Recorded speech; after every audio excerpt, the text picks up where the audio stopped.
nós vamos pedir vocês, assim, se tiver alguma dúvida, depois nós vamos deixar o espaço, e tanto se chegar dúvidas lá também. Então, assim, a intenção aqui não é estender muito, porque o tema ele é muito longo. O objetivo desse tema, responsabilidade civil, criminal e ética, na prática do terapeuta integrativo e profissionais de saúde, porque aqui são os terapeutas e os profissionais entre o cuidado, a ética e a lei. Então, até coloquei um subtítulo, porque a maioria de nós, então eu estou me incluindo, nós começamos a trabalhar com essas práticas geralmente porque a gente tem necessidade, conhece alguém e quer atender por amor, quer atender por uma necessidade específica.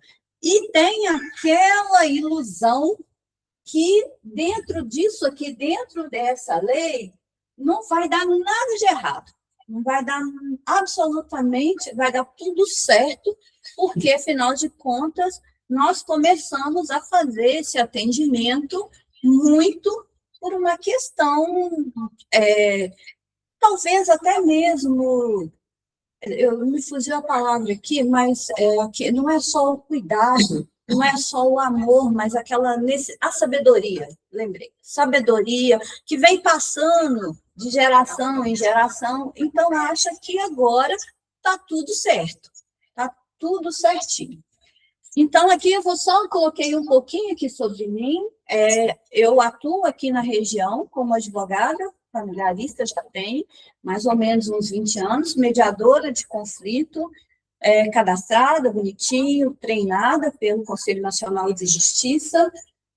Atualmente eu estou como pesquisadora convidada da universidade, junto ao Departamento de Educação do Campo, para falar um pouco da questão da homeopatia, dos florais, da radiestesia especificamente, porque eu sou mãe atípica do Felipe, o Thiago não. O Felipe hoje ele tem 33 anos, autista, e eu aprendi justamente pelo amor para poder cuidar dele, cuidar com homeopatia, cuidar com florais, porque os tratamentos não davam certo. Então, isso há 20 anos atrás.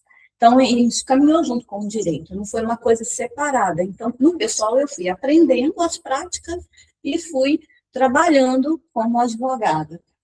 E aí, dentro disso, eu agora estou trabalhando um projeto, a criadora do Métodos Elos que Transformam. É um projeto que eu integro o direito, a saúde emocional e as terapias naturais. Porque quando eu atendo as mulheres em violência, em divórcio, criança, aborto, então eu fui trabalhando essas fórmulas nesses florais, ou até mesmo homeopatia, que limpa esses registros. Então, eu tenho, especificamente, dentro dos estudos, eu fiz uma fórmula composta. Então, quando vem esses casos de violência, eu geralmente, no primeiro atendimento, eu pergunto à pessoa se ela quer, ou a questão do autismo, quando entra em crise. Então, junto com os atendimentos jurídicos, eu fui fazendo essas doações. E aí, agora, eu estou oficializando esse projeto e tenho o apoio da universidade, de outras instituições, inclusive da Atendente, certo? E aí, o nosso lema é esse: resolver o que é seu por direito e curar o que é seu por essência. Justamente porque quem está com um problema jurídico, por exemplo, a mulher na questão da violência, não adianta eu dar floral para ela, não adianta dar remédio, não adianta fazer nada. Precisa tirar o agressor de dentro de casa, juridicamente, e depois, sim, fazer todo um tratamento. Então, isso aqui eu sempre falo há anos com todas. Beleza? Então, aqui nós vamos numa provocação. Pode passar aí. Porque eu comecei falando que muitos de nós sabemos acolher. Essa é a nossa essência. Nós sabemos muito acolher, nós lidamos com esse acolhimento. Passa para mim, por favor, Walter. pode passar tudo. Mas a gente não sabe se proteger, justamente porque essa é a pergunta, sabe, que eu coloquei aqui. Hoje, dentro da nossa profissão, especificamente dos terapeutas profissionais de saúde, que está ali lidando em clínicas, quem tem a segurança de dizer que tem documentação e sabe tudo que está acontecendo se um cliente, um atendido, alguém chegar e falar assim, deu um problema aqui. Eu não estou satisfeito com a prestação de serviço, porque é uma prestação de serviço. Aconteceu algo ali. Como é que nós vamos fazer? Como que vocês acham que vamos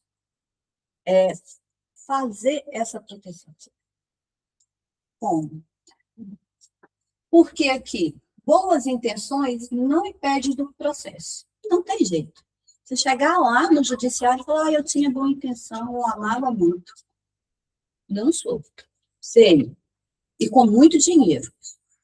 Aqui, falta de estrutura gera essa vulnerabilidade. A gente não sabe o que está acontecendo. Tanto a falta de estrutura no espaço e a falta de documento. Essa é a parte essencial. Porque esse cuidado também ele vai exigir essa responsabilidade nossa. Principalmente no nosso tempo agora. Antigamente? Nós não estamos falando de antigamente. Nós estamos falando agora da nossa estrutura, dessa sociedade, como é que é essa legalização, como é que é esse comando. Porque o maior erro dos... Pode passar, por favor. Pode passar todos, porque eu acho que eu coloquei um... É isso aqui, a gente está cansado de ver. Não, talvez não seja o nosso caso, porque a maioria de nós que nós estamos aqui fazendo os cursos, a gente vai atualizando, a maioria, a gente não faz isso, a gente tem consciência, mas isso aqui não é só para nós, isso é para replicar. O objetivo nosso não é, botei a carapuça só aqui, é para a gente poder ir falando para as outras pessoas, ou quando vê alguma coisa, educar também a sociedade, porque a gente vê um tanto de coisa, promete cura, fala como médico, essa parte aqui eu vejo muito. Eu vou ali atender um paciente. Não, nós não vamos atender paciente, tem a fala certa, é atendido. A gente não receita, a gente indica. Então, veste branco, branco é exclusivo. Então, assim, a linguagem, ela tem que ser diferenciada, porque é uma classe diferente. E isso é muito importante para os conselhos, ou até mesmo, como vai, né, ser falado à tarde, a questão da acupuntura, que agora é legalizada. Então, ali se forma uma legalização, se forma um conselho, se forma através disso. Então, essa parte é muito importante. Não fazem diagnóstico, enfim, né? Essa linguagem proibida, tem várias coisas que a gente precisa estudar sobre isso. Ignoram os consentimentos, e isso vale para tudo, em todas as áreas da saúde. Semana retrasada, eu tive exemplo de um dentista, foi comigo, pessoal. Ele não me pediu consentimento para dar um remédio para o meu filho dormir. Na hora que ele enfiou o remédio na boca dele. Então, assim, pensa, uma pessoa que tem conhecimento, nós estamos aqui para conhecimento e acontece. Imagina, então a gente precisa realmente saber depois quais as ações, quais as atitudes que nós precisamos tomar, quando é conosco e quando nós somos autores dessas atitudes. Não documentar nada. Esse aqui, então, esse aqui é direto. Você vai falando, e vai passando, e não tem documento, não tem nada, né? Por quê? Né? Eu já comecei falando isso. Porque acreditam que nós somos protegidos pelo amor e trabalham com amor. Pelo amor e por amor. E aí? Aí eu coloquei essa frase aqui de impacto. O Ministério Público não processa amor. Não processa. Você chega lá, delicado, doutor, não. A sua conduta foi qual? É bem assim, incisiva. Qual que é a sua conduta? Está tipificado na lei? Está no crime? Processou. Ponto. E perdeu. E perde feio. Tá? Então, assim, as experiências no tribunal têm mostrado isso. Então, aqui, ó, e quando ele pode virar crime e responsabilidade? O crime está tipificado lá dentro do Código Penal. A responsabilidade, ela está no Código Civil. Então, ela pode gerar danos morais, mas isso não exclui uma coisa da outra. Então, assim, danos físicos, exposição, os danos físicos, como é que pode ser? Por exemplo, a massagista apertou algum ponto que não podia, pegou em algum lugar os óleos essenciais, acontece muito. Quem faz massagem com óleo essencial, e esse óleo queima a pele, a pessoa tem sensibilidade, não só com óleo essencial, mas outra substância. Então, esse dano físico, ele é fácil de visualizar, mas tem as questões de exposição emocional indevida. Então, recente, eu estava fazendo todo um trabalho com um autista que estava em crise. Hoje ele está até internado em Juiz de Fora, porque a gente estava fazendo a limpeza. Eu acabei de falar com vocês que eu estava fazendo assim, floral de limpeza de registros. E a gente estava limpando, ele já estava calmo, ele já estava fora da crise. Ele foi atendido por uma psicóloga, a psicóloga puxou tudo novamente. Ele entrou em crise severa e foi internado. Então, assim, real. E depois ainda vem a quebra de sigilo. Vão comentar com alguém, a cidade é pequena, ou... Então, essa questão que nós vamos falar um pouquinho mais à frente. A questão da imperícia, não sabe manusear bem os objetos, né? Pode ser, por exemplo, a ventosa, a agulha, não tem essa destreza. Então, precisa ter treinamento. A negligência, que é um pouco diferente para nós, no direito, tudo isso. Tem diferenças dessas palavras. Aconteceu aquilo, não vou deixar. Não tenho nada com isso. E sai. E negligente com aquela situação, não dei o apoio necessário. Então, tudo isso vai virando provas. E aí eu coloquei aqui a base legal. É o Código Civil, na responsabilidade, o Código Penal, nos crimes, está tudo lá descrito, bonitinho, tem vários crimes. No Código de Defesa do Consumidor, porque somos prestadores de serviço para quem tem inscrição de PJ, CNPJ, então vai entrar no Código Penal, quem não tem, entra no Código Civil, e no administrativo, que são as portarias. Pode ser a portaria da Anvisa, portaria da Vigilância Sanitária, do município, do estado.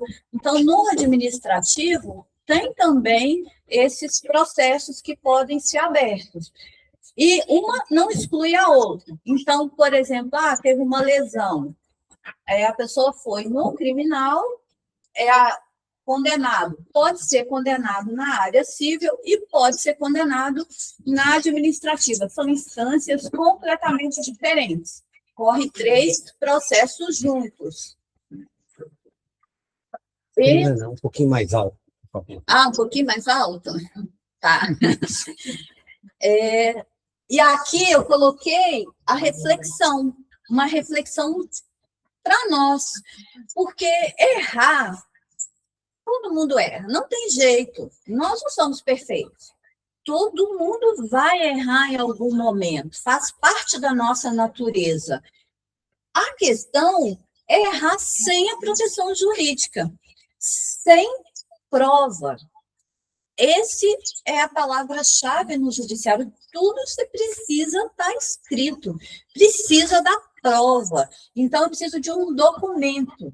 Porque, eu errei, beleza, deixa eu ver o que eu posso consertar. Agora, às vezes eu não errei. A maioria das vezes é a nossa palavra de prestador de serviço contra a pessoa que está sendo atendida.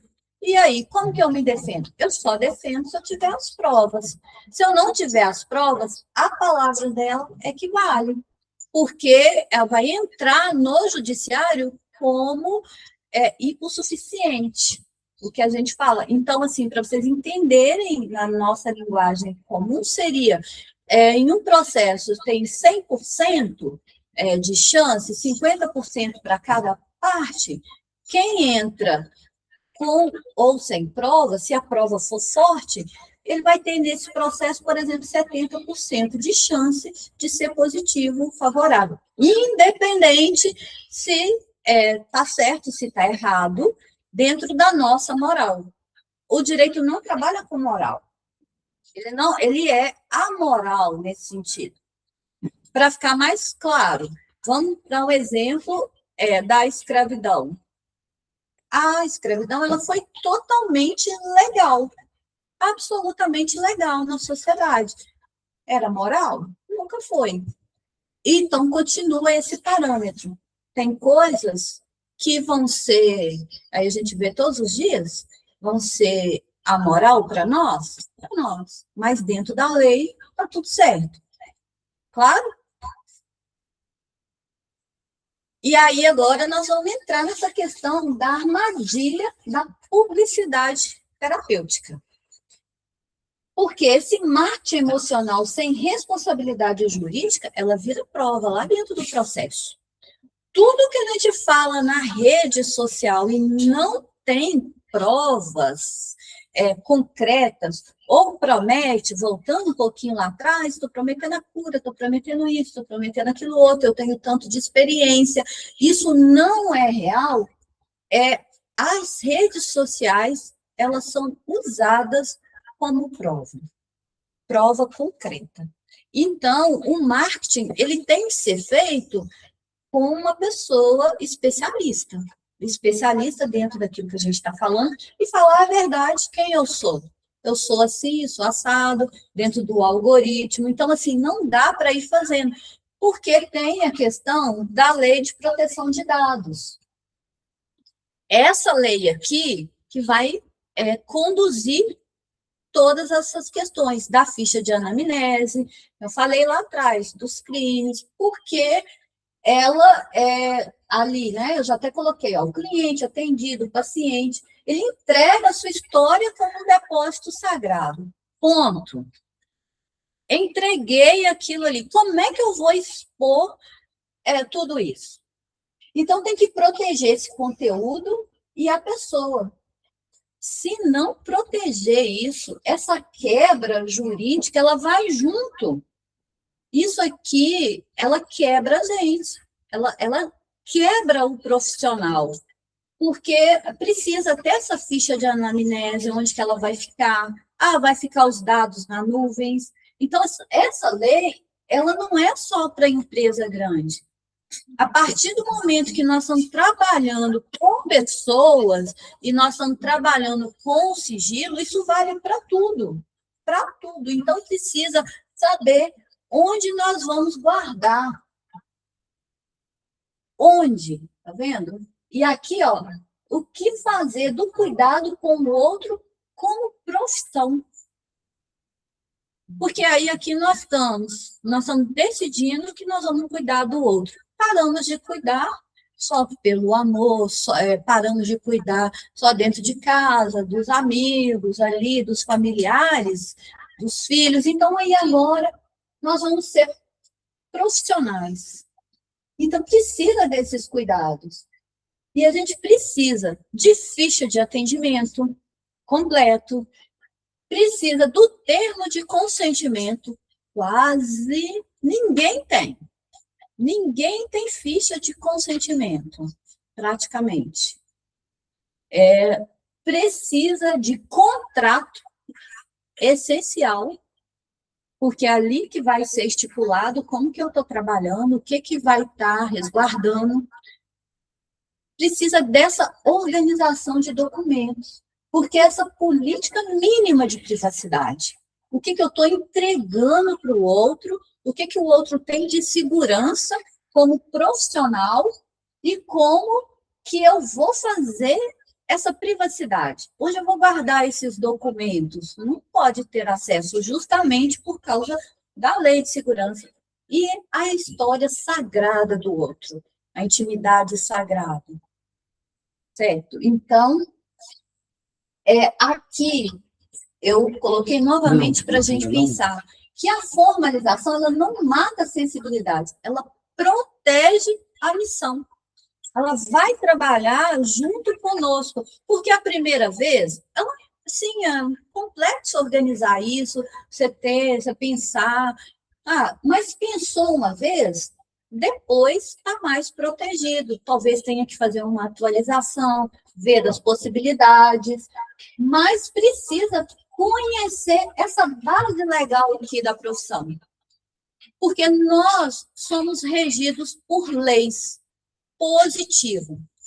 Aqui no Ocidente, a gente não usa costume. Então, tudo que está na lei, existe lá uma lei geral onde fala que, independente da gente conhecer ou não, se diz que tem, obrigatoriamente, você se enquadra nela. Não adianta você chegar lá e falar assim, eu desconheço essa lei. Não existe isso. A lei de introdução ao Código Civil já deixa claro. Ninguém pode se eximir de dizer que não conhece a lei. Ponto. Então, aí nela, acabou essa disputa no país. Aí a gente não sabe. Em geral, quando os profissionais começam a trabalhar, não conhece essa base legal. Como é que nós vamos trabalhar dentro de um conselho? O que é um conselho de classe? O que é uma associação? Para que serve? Quais são os direitos que eu tenho? O que um CNPJ faz? O que uma pessoa física quando presta serviço? Onde que eu busco esses órgãos? Na prefeitura. Então, isso é muito desconhecido, porque a gente vai fazendo. O brasileiro, nós somos assim, nós vamos fazendo. E aí, na hora que chegar lá, deu ruim e agora? Agora nós vamos consertar. Mas aí, esse conserto, ultimamente, ele está muito caro. Já teve época que não foi tão caro assim. Teve época que dava tempo de recuperar, de fazer a reputação novamente, de continuar trabalhando. Hoje, com as redes sociais, não dá mais tempo. Então, assim, pisou, num termo popular, pisou na bola, caiu na rede, acabou a reputação. Não volta mais para o mercado de trabalho, ainda cria prova no judiciário, onde essa pessoa pode ser indenizada por valores que ela não tem. São valores altos.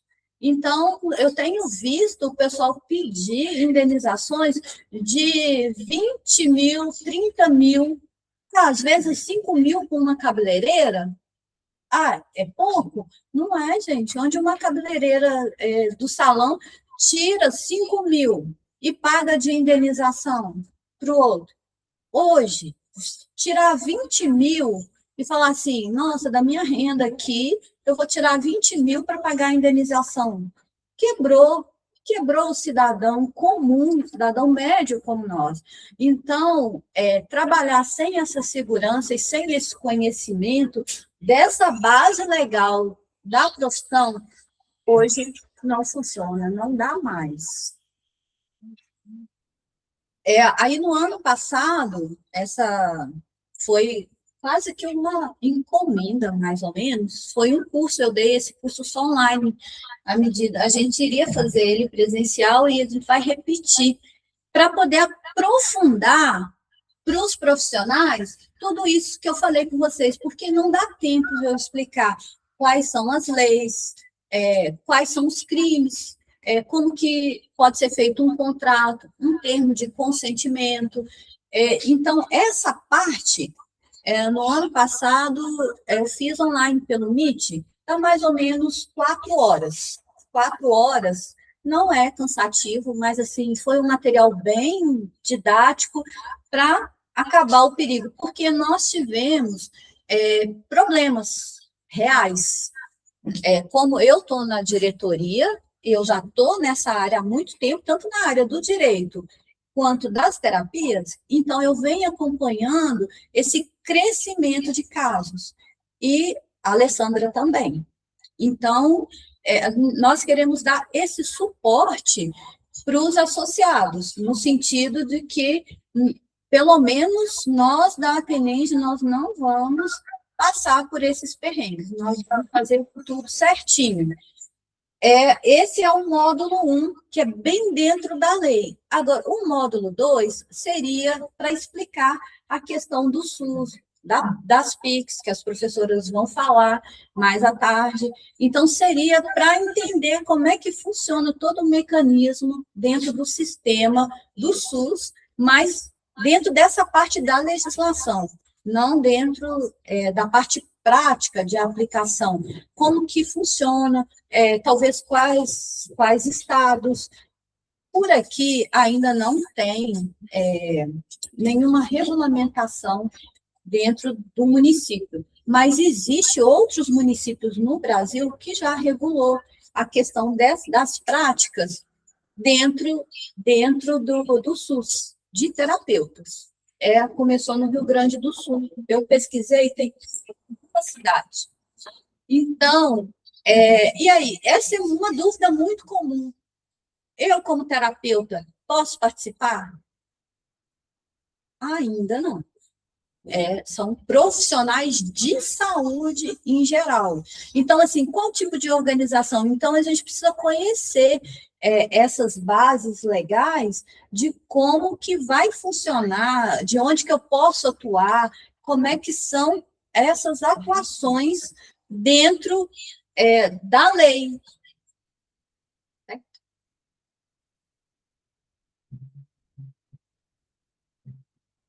Aqui,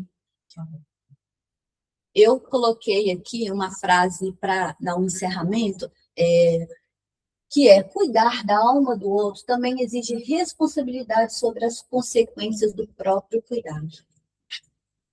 Para sintetizar tudo isso que nós falamos. Então, assim, nós vamos cuidar do outro de que forma? Com qual base? E a minha base, eu penso que sempre tem que ser essa parte legal, essa parte da lei, como é que vai funcionar ali.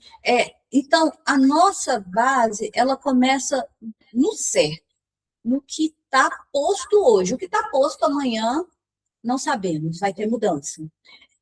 E aí, nós vamos ter responsabilidade conosco mesmo, com o próprio cuidado. E aí eu coloquei aqui os Instagrams. Inclusive, isso é uma orientação.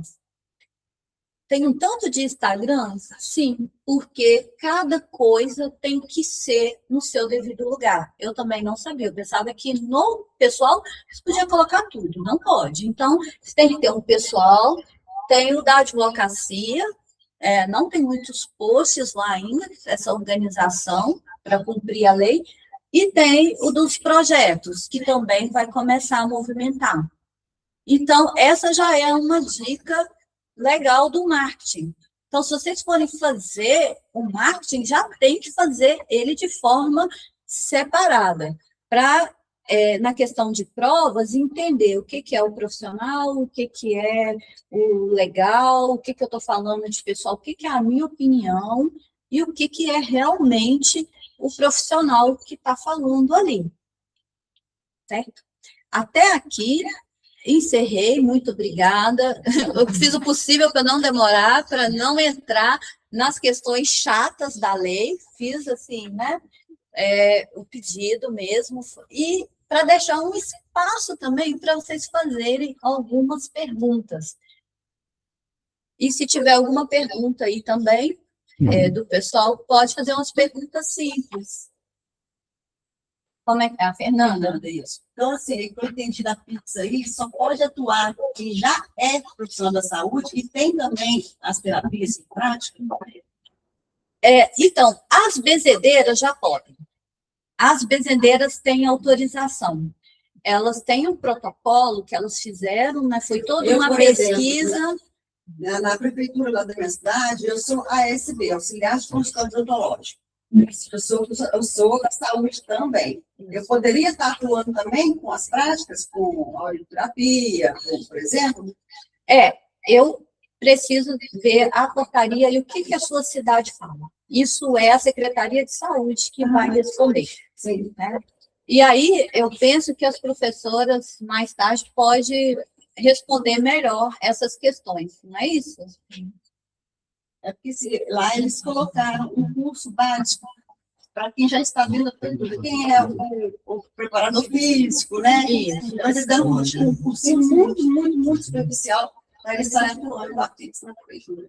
Aí, assim, a gente está há mais tempo, tem mais prática, tem mais conhecimento, a gente fica assim, poxa, por que eu não estou lá fazendo o melhor e eles estão colocando pessoas que estão só fazendo um cursinho básico e estão trabalhando? Né? Então, essa questão eu vou deixar para elas, tá? Eu não vou entrar nesse assunto, ok, professor? Porque, assim... Já pode até responder, você foi em qual cidade? Ubá.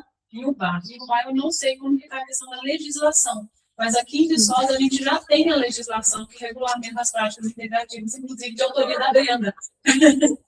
Né? Aí, acho que você vai saber falar até melhor para a gente dessa legislação, de como que os profissionais vão conseguir acessar, mas isso depende muito da parte administrativa do interesse público de conseguir efetivar essa lei. Eu vou trazer um pouquinho sobre a lei da cultura, como que isso desenvolveu, o que precisa acontecer agora nessa parte da legislação, porque não é porque existe a lei que ela já vai ser implementada. A gente precisa do decreto regulamentador, a gente precisa que ela seja efetivada para ela conseguir ser aplicada no município, no estado, e for de interesse público político. Isso. Aqui a fala, dentro do SUS, né, dentro do seu município, enfim, a própria secretaria, né, os secretários, os operadores, se tiver de fato a legislação, eles que vão fazer o contrato desses profissionais para atenderem dentro do SUS.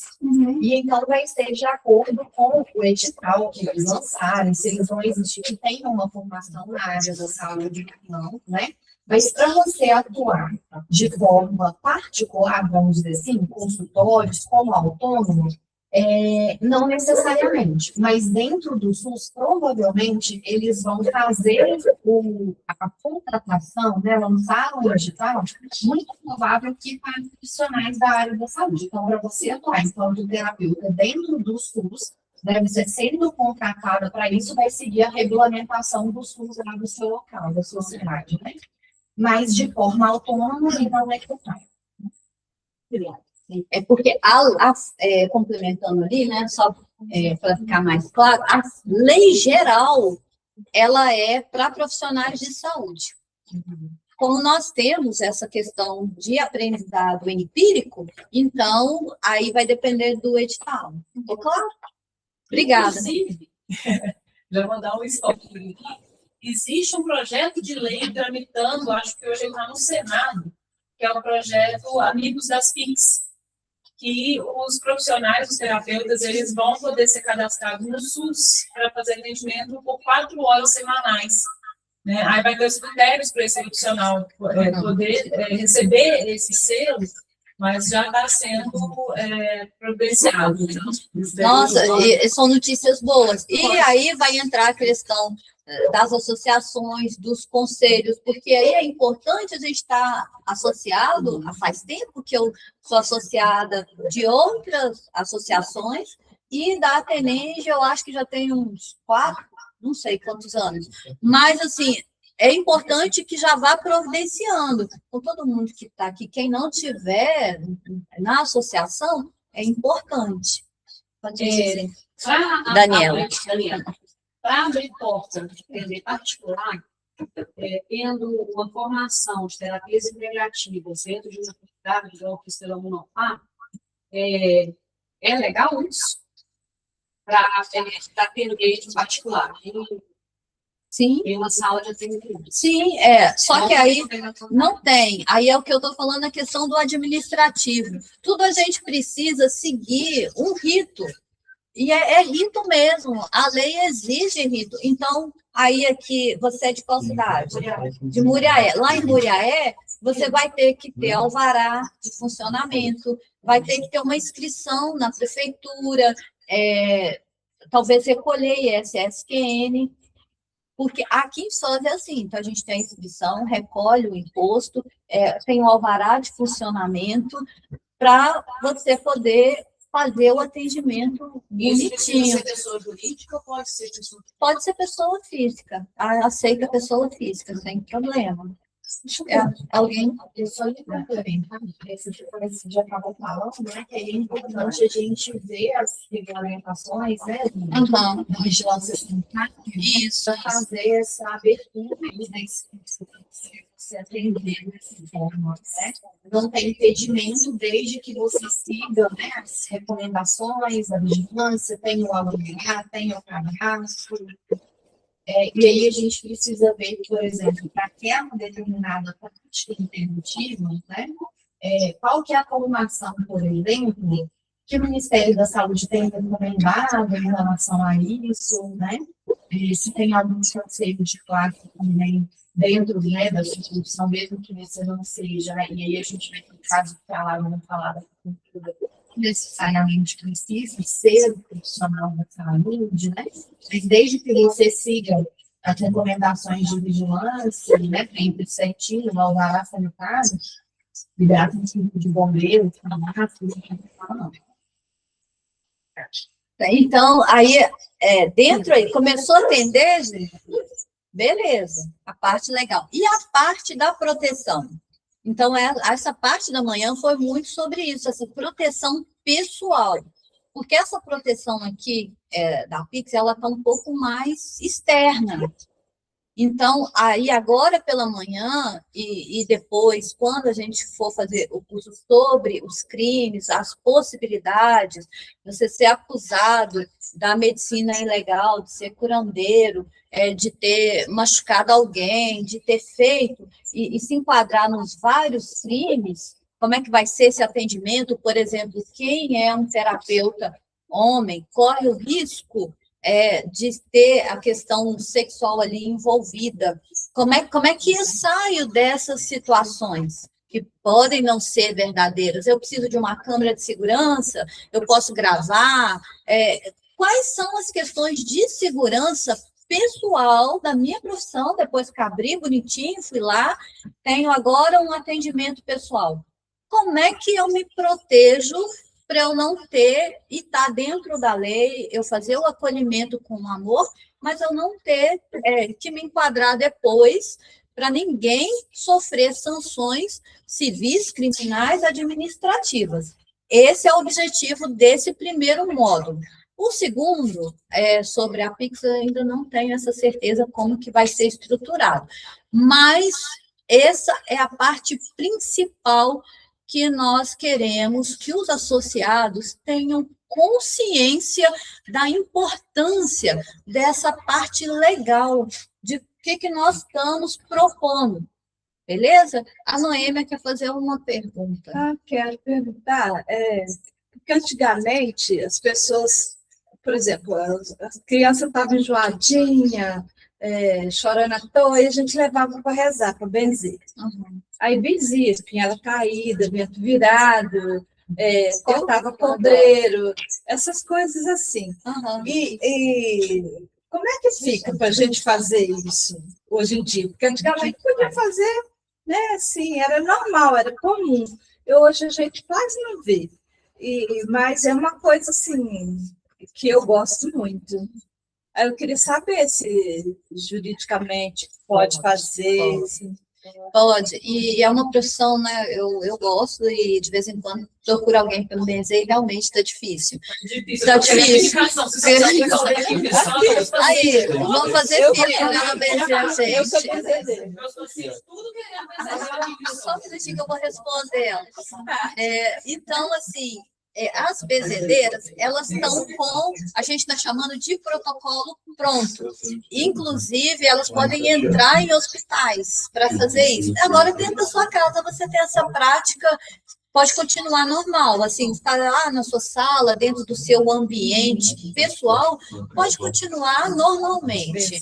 Benzer normal, né? Você está dentro da sua casa, ali é um ambiente sagrado, você faz. Agora, se você abrir um espaço para fazer isso, então você vai seguir essas regras que nós estamos falando. E quando você vai dentro de uma instituição, as instituições têm, mas depois, se você quiser entrar em contato comigo no pessoal, eu tenho a gente chama de protocolo, na verdade, são regras, são conhecimentos que foram agregados. Então, assim, é um trabalho da universidade, onde foi feito toda essa busca, ouviu as comunidades, e aí, como é que as benzedeiras agem? E como é que nós vamos agir? Então, fez toda uma junção de conhecimento e levou isso para o conhecimento geral da população, dos médicos, das instituições. Então, elas têm esse resguardo legal do costume. Então, nós temos esses costumes e a gente faz desse jeito. Então, por exemplo, a Anvisa não pode entrar nessa questão, como não pode entrar em alguns remédios do Cerrado. Do Cerrado é dessa forma, porque dentro lá do Cerrado tem as pessoas que produzem, então elas conseguiram, já tem o protocolo pronto de como que faz esses remédios, então aí vem essa regulamentação do governo, mas não pega essa comunidade. Essa comunidade, ela está resguardada dentro dos costumes, da forma de fazer, da forma de curar, mas tudo documentado por pesquisas, apoio e tudo, é muito legal. Então, tem várias práticas que precisam ser feitas ainda. Para falar que aqui de Sosa, a Terezinha acabou de lançar um livro, só no passado, foi a tese dela, um livro sobre rezadeiros, benzedeiros de Viçosa e continuar, que ainda estão vivas. Ainda, né? Mas o meu não tinha conhecimento. Então, assim, nós temos que juntar muita coisa, né? Nós estamos... Quanto tempo, Alessandra?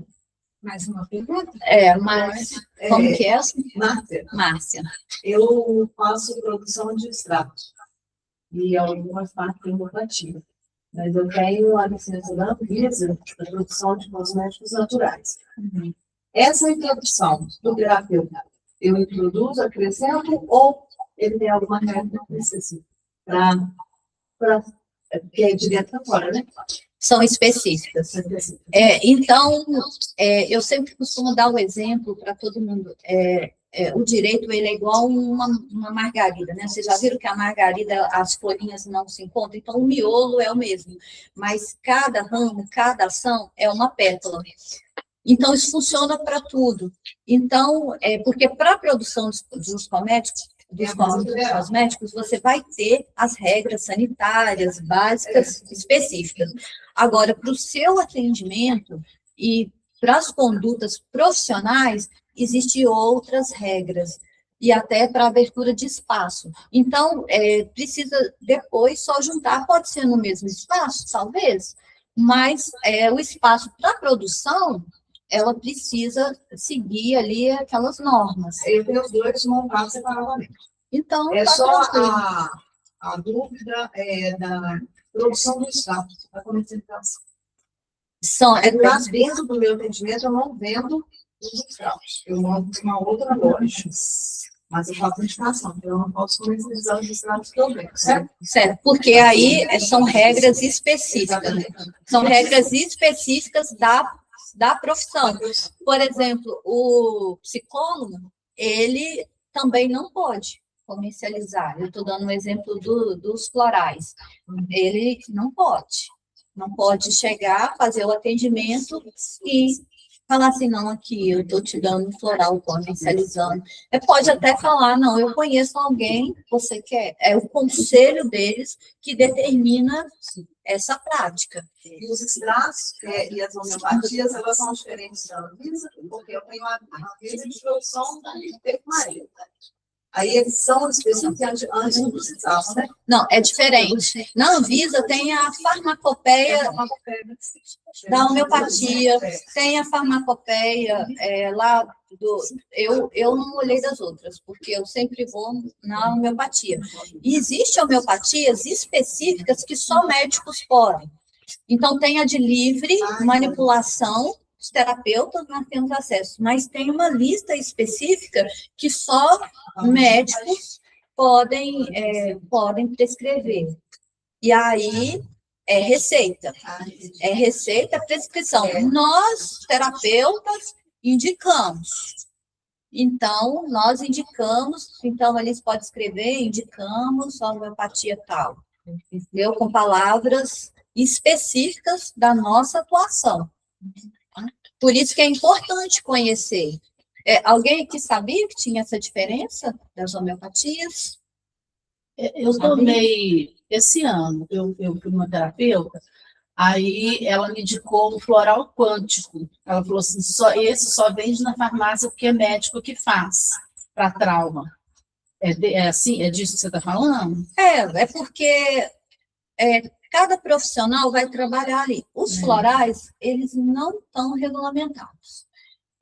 Pela Organização Mundial da Saúde, eles são considerados complementos alimentares. Então, eles vão seguir o mesmo padrão de produção de alimentos. Então, não tem ainda essa regulamentação. Então, aí cada empresa vai fazer o seu. Mas, assim, a gente tem florais, como eu falei no começo, né? Os florais de Minas, eu já conheci o laboratório deles, como que é a produção, já fui lá fazer curso, como que eles fazem. Então, começa uma colheita muito igual, o Bar ensinou, e depois eles comercializam. Os florais de Saint-Germain, gosto muito, que são os florais, tem uma linha um pouco mais sutil, e eu gosto mais ainda dos florais Filhos de Gaia, porque são florais que nascem espontâneos, são flores do mato. Então, assim, na minha chácara, quando dá mato, eu falo, ninguém corta. Ninguém corta. Mas é mato. Gente, não é mato. Na hora que eu entro lá, eu tenho uma mandala, na hora que eu entro na minha mandala, o mato, que eles dizem, está maior que eu. Nossa, eu acho um tanto de floral. Eu falei, ninguém joga veneno, ninguém chega aqui, porque está na minha época de colher floral. Então eu tenho muita simpatia pela história dos florais de Gaia, porque foi esse começo para distribuir, para quem não podia comprar, foi freiras que fizeram, e por espontâneo, nasce em qualquer lugar. Então, essa é a dúvida. Então, esses florais que eu mesmo coleto e fabrico, eles têm que estar na comercialização de Anvisa federal ou não? É só... Tudo que for artesanal, como eu fiz ali, você não precisa. Ele é artesanal. Isso funciona, inclusive, para alimentos. Então, ele é artesanal. E você está distribuindo aqui, está vendendo aqui, boca a boca. Agora, assim, profissionalizou, você tem laboratório, tem etiqueta, você precisa de técnico, precisa de químico, precisa de análise, de tudo. E precisa da segurança de esterilizar os vidros. Então, aqui, como é que eu esterilizo os meus? Eu já tenho a forma, 20 anos, né, não uns 15, fazendo florais, eu já sei como que eu esterilizo, como é que eu faço, eu tenho tudo, né, para fazer. Mas eles são artesanais, tá ali, validade 20 dias, está escrito 20. Agora, você vai vender, vai vender no comércio, são outras regras. Ficou claro para vocês que tudo nessa vida, nós temos leis? Se a lei não for natural, ela é do homem, ela está posta e nós estamos dentro delas. Claro isso? E isso é importante para a nossa proteção, como cidadão, como profissionais. E como pacientes. Como pacientes. E não é só por amor que pode funcionar. Tá certo? Obrigada.